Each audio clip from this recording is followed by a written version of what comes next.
Hello friends, today we will discuss a very important topic of modern history, that is Second Anglo Maratha War in detail, where we will also understand the Treaty of Bassein. First Anglo Maratha War started in 1755 and lasted till 1782, and this war ended with the Treaty of Salbai, and the Second Anglo Maratha War started in 1803. But the thing is that when there was a peace treaty between the British and the Marathas in 1782, what happened in these 20 years that the Maratha and the British East India Company came face to face again.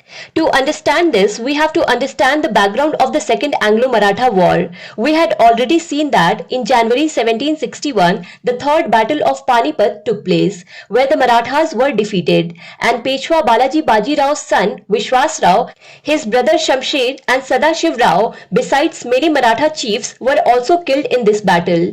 After around 6 months of this battle, Peshwa Balaji Baji Rao himself also passed away, and Madhav Rao became the new Peshwa. But in 1772, Madhav Rao also died of tuberculosis, and after him his brother Narayan Rao became Peshwa. But Narayan Rao's uncle Raghoba got Narayan Rao murdered in 1773 and became Peshwa for some time. A few months after Narayan Rao's death, his child was born, who was named Savai Madhav Rao, and he was made the next Peshwa. Savai Madhav Rao was just 40 days old when he became Peshwa, but in the year 1795, when he turned 21, he committed suicide by jumping from the high wall of Saniwar Wada. Savai Madhav Rao, that is Madhav Rao too, had no children. And on the other side, Raghoba was now living on pension, but he had 3 sons, Baji Rao II, Chimaji Rao II and Amrit Rao. Amrit Rao was adopted by him. So now in these circumstances, Baji Rao II became the next Peshwa. When Baji Rao II became Peshwa, at that time Nana Fadnavis, who had met Savai Madhav Rao Peshwa, was working on the post of Chief Minister under Baji Rao II. Peshwa Baji Rao II was a weak leader, but Nana Fadnavis was handling the Maratha Empire and Maratha Confederacy with his own understanding.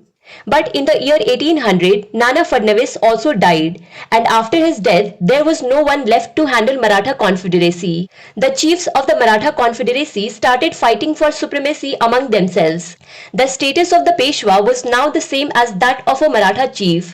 The most powerful chiefs in those days were Jaswant Rao Holkar of Indore and Daulat Rao Scindia of Gwalior. There used to be a mutual conflicts between Holkar and Scindia, and Peshwa was supporting Scindia in this. Jaswant Rao Holkar had started his campaigns in northern India without the approval of Peshwa to increase his power.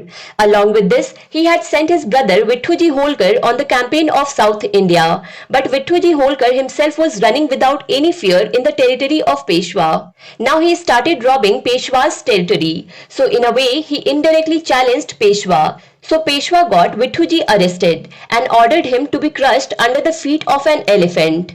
Jaswant Rao Holkar was furious about hearing this news. In 1802, he attacked the combined army of both Scindia and Peshwa. In this attack, Jaswant Rao Holkar defeated the combined forces of Peshwa and Scindia badly at Hadapsar near Pune. Out of fear, Baji Rao too left Pune and went to Bassein. Bassein is the same place we call Vasai in today's date. And here in Pune, Jaswant Rao Holkar made his own man Peshwa, whose name was Vinayak Rao. Now a question arises here that Jaswant Rao himself could have become Peshwa. Yes, he could have become, but the fear was that all the Maratha chiefs would unite and attack him, because they would not like that the person with them had become Peshwa. That's why what Jaswant Rao Holkar did, that he chose such a person from Peshwa's family who would be under his control.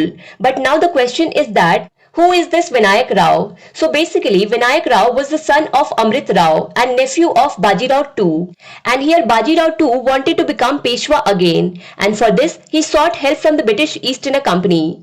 Baji Rao II had to become Peshwa again in any case, and the British East India Company was looking for this opportunity. And the agreement between the two was called the Treaty of Bassein, which took place in 1802. According to the terms of this treaty, Baji Rao II had to give Surat to the British East India Company.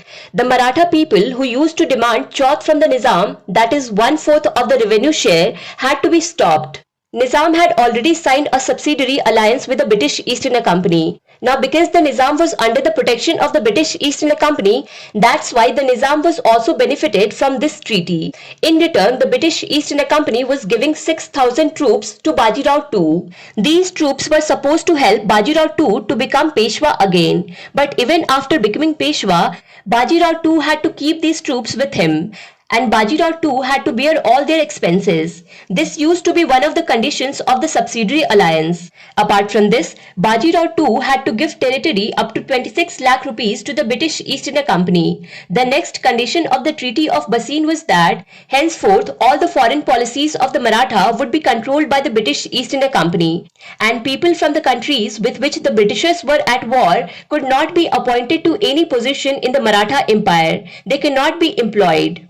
The Treaty of Bassein of 1802 had taken a strong step towards the disintegration of the Maratha Empire. It was basically a subsidiary alliance treaty, which Maratha Peshwa Bajirao II had done with the British East India Company. So Bassein's treaty was done, and its implementation had also started. In 1803, Bajirao II was met Peshwa again. Bajirao II became Peshwa on 13th May 1803 under the protection of British East India Company. But now it was not the earlier Peshwai. They had completely lost their independence. Now the British East India Company had a hold on the territory of the Maratha Empire. The British East India Company was controlling the foreign policies of the Maratha Empire, and this treaty was not liked by any Maratha chief. No Maratha chief was ready to accept this treaty, and this became the reason for the Second Anglo Maratha War.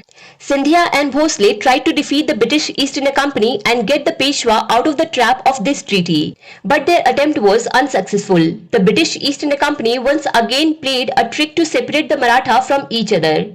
They signed separate peace treaties with all the Marathas. With Scindia, they signed the Treaty of Surajyan-Jangaon in 1803. After 15 to 20 days, they signed the Treaty of Devgaon with Bhosle in 1803. Now it was turn of Holkar. In 1804, Holkar also attacked the British East India Company, but he also failed.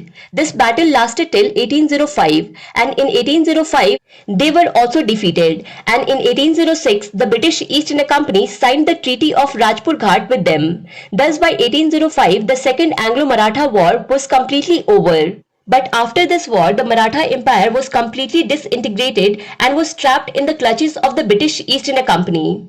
To understand Indian history and Indian polity in detail, do follow Bookstawa playlist. Link is given in the description box. Thank you for watching Bookstawa.